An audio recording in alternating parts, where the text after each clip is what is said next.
after all that drama, hitting the inside of the post, the Clive missed, the Alisson save, the most nonchalant finish I think I've seen from most, and there's been a lot of them. But the manner in which he puts the game to bed, he almost feathers it. And to do that, again, I talk about pressure and not feeling it and just being composed and surgical again. That finish is just incredible. I think I've watched it more than I watched my own wedding video. It was sublime. It was sublime. How would you describe the connection when he strikes that ball? Because I tell you what, Kepa looks at it and he knows he's done all ends up. And it's almost like a dink, yeah. But it's not quite a dink because he's got to get it that far and put that much on it. So you can't just call it. Yeah. If they had them weird cricket cameras measuring rotations, how much rotation was on it from back in the day? I couldn't tell. Yeah, I think Andy's points here when he's mentioned Alisson, he's mentioned Salah. So when I did this on review and on trends and all of that, the numbers are dead interesting. So the numbers for the match are they have 15 shots, we have 19. 48% possession to them, obviously 52 to us. Pass completion 80-80. Passes completed 440 to them, 469 to us. Pressures 212 to them, 199 for us. Pressure regains 42 for them, 41 for us. Tackles 20 for them, 19 for us. It's a 50-50 game, but the truth of it is both coaches have done a brilliant job in the week. They've set both teams up brilliantly, but the difference is Liverpool's players are better. Yeah.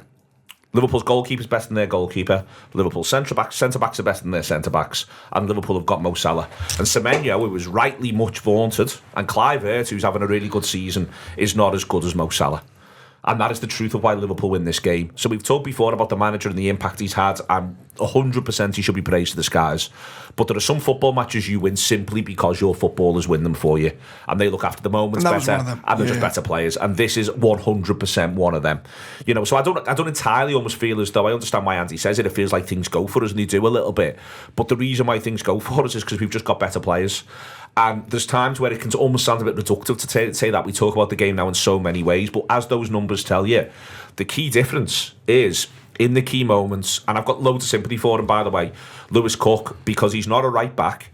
When he runs back, does something a bit clumsy. And I love the video that there was post-match where he's chatting to his teammates and they're waiting for the VAR check, but he goes, it was a foul. Yeah.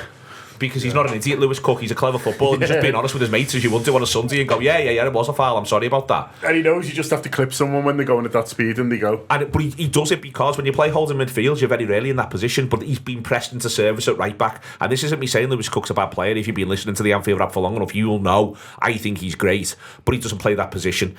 Liverpool have better players. And that's why they beat Bournemouth. And sometimes football is just that straightforward. You get to see it with Salah, you see it in the penalty, you see it in the centre-halves, you see it in the goalkeeper. And I think in the end you do actually see it across the whole pitch. And that's to credit Bournemouth, who this season could be the 4th, 5th, 6th best team. They're a really good team.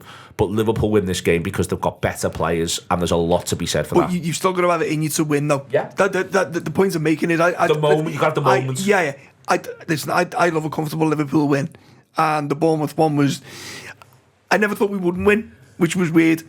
Despite how the game was going, it had this kind of assurance. Probably going back to what you're saying about having the players there to do it. Sort of, but if they'd have scored on 91, I'd have been terrified because the way they are, they just didn't stop.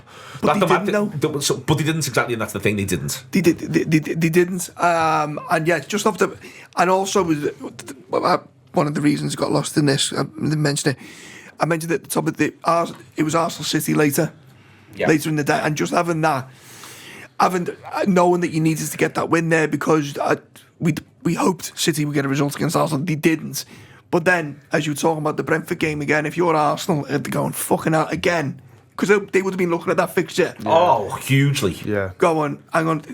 And listen, it's human nature. It's not a criticism. But if you're Arsenal, the same way we do to them, you're going, might drop points there, might drop points there. Well, they got beat there. Yeah, exactly. And then we come off the pitch 2-0 and they're like, oh, for fuck's sake. I mean, they get the results at City, but, you know, we've been on the other end of that and how debilitating that is. Man, I got to the point when City was City, I used to go do my big shop when City were kicking off because there was just no point. Yeah. There was just no point. Yeah, if it's worth it on 70, I might turn on. But normally they've scored in the first 10 minutes. They used to love a goal in the first 10, didn't they? Well, they've been 3-0 up by the time we got to aisle 4. At least 3 times. Some good stuff on Alfredo, lads. Take your time.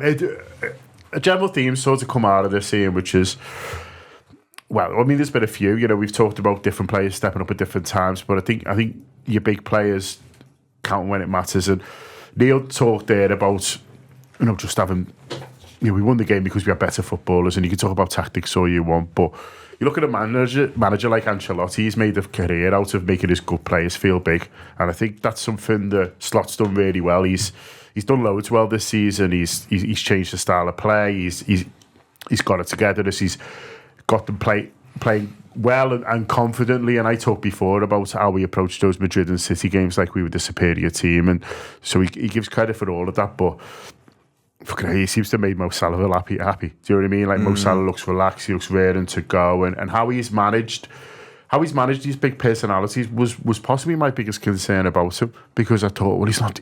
You know, Mo Salah could have looked at him and gone like, I fucking won well more than you. Do you know what I mean? But there hasn't been any of that, and listen, that says a lot about the humility of our players who've won a lot. They've been champions of the world, but they're still willing to listen and learn and develop, and they've got that hunger. But I think also it does say a lot about him that he's actually created an environment where the best players in the world thrive.